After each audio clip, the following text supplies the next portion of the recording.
Salam. Selamat pagi para pendengar yang diberkati oleh Tuhan dimanapun Anda berada saat ini.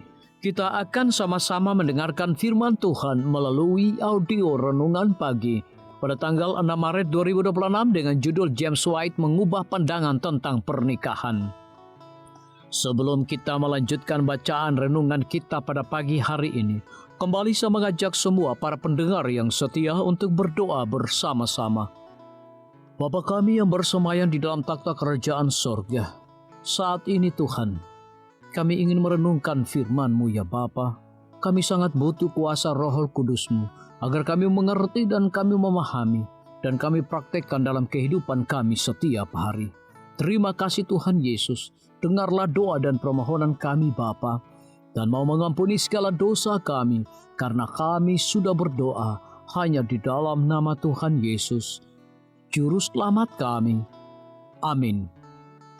Ayat inti kita terambil di dalam Matius 19 ayat yang keempat hingga ayat yang kelima. Demikian firman Tuhan. Tidakkah kamu baca bahwa Ia yang menciptakan manusia sejak semula menjadikan mereka laki-laki dan perempuan? Dan firman-Nya, sebab itu laki-laki akan meninggalkan ayahnya dan ibunya dan bersatu dengan istrinya, sehingga keduanya itu menjadi satu daging. Mari kita ikuti penjelasannya. Tidak diragukan lagi bahwa akan menjadi satu kejutan bagi sebagian besar umat Advent hari ke-7 yang prinsip ketika mengetahui bahwa James White tidak percaya pada pernikahan. Ya, Anda tidak salah dengar. Pada tahun 1845 James menentang pernikahan.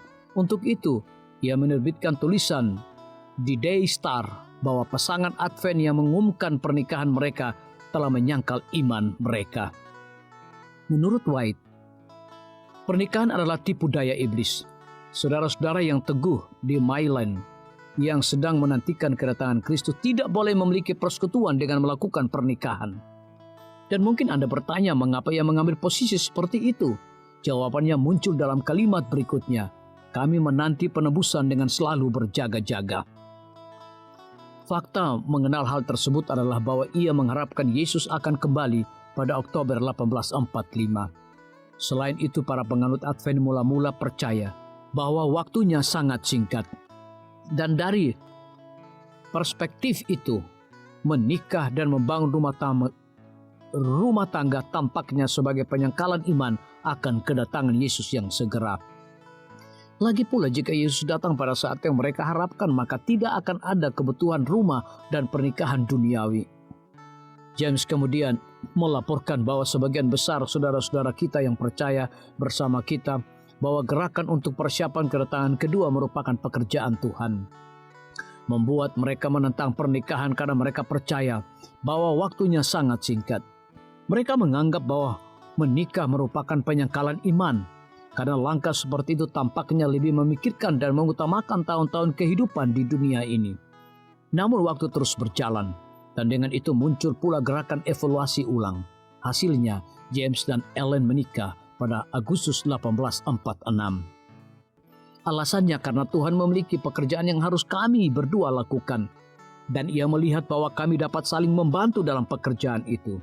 Bagaimanapun, Ellen yang masih muda membutuhkan perlindungan hukum jika ia akan berpergian ke seluruh negeri untuk menyampaikan pekabaran yang penting kepada dunia. Pelajaran yang bisa kita ambil adalah terkadang kita salah, dan ketika kita salah, satu-satunya hal yang masuk akal untuk dilakukan adalah mengakuinya dan membuat perbaikan. Memang bagi sebagian dari kita itu tidak mudah.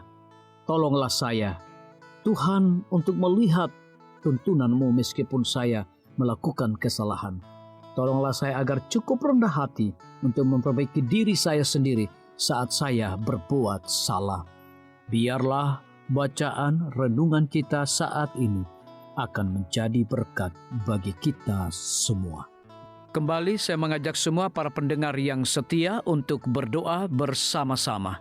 Bapa kami yang bersemayam di dalam takhta kerajaan sorga, terima kasih Tuhan Yesus, oleh karena firman-Mu pada pagi hari ini memberikan berkat dan kekuatan rohani bagi masing-masing kami. Pada saat ini hamba berdoa untuk pemerintah kami. Tuhan memberkati Bapak Presiden bersama dengan wakil, para menteri dan seluruh stafnya. Bapak Gubernur bersama dengan wakil, Bapak Bupati bersama dengan wakil, Bapak Wali Kota bersama dengan wakil, camat dan seluruh stafnya, kepala desa, lurah, RT, RW, dimanapun mereka berada saat ini.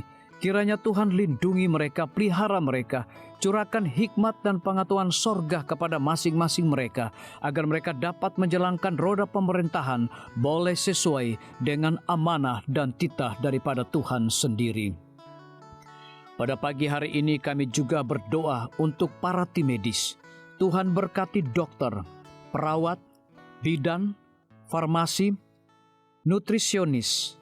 Kiranya hikmat dan pengetahuan sorga, roh dedikasi yang tinggi, roh kelemah lembutan Tuhan berikan kepada masing-masing mereka, agar mereka dapat memberikan pelayanan yang terbaik bagi setiap pasien yang membutuhkan pelayanan mereka setiap hari.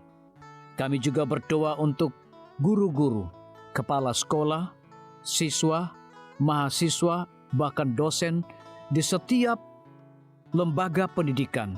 Kiranya hikmat dan pengetahuan sorga Tuhan berikan kepada masing-masing mereka, agar mereka dapat mendidik setiap anak-anak untuk memiliki karakter Yesus Kristus.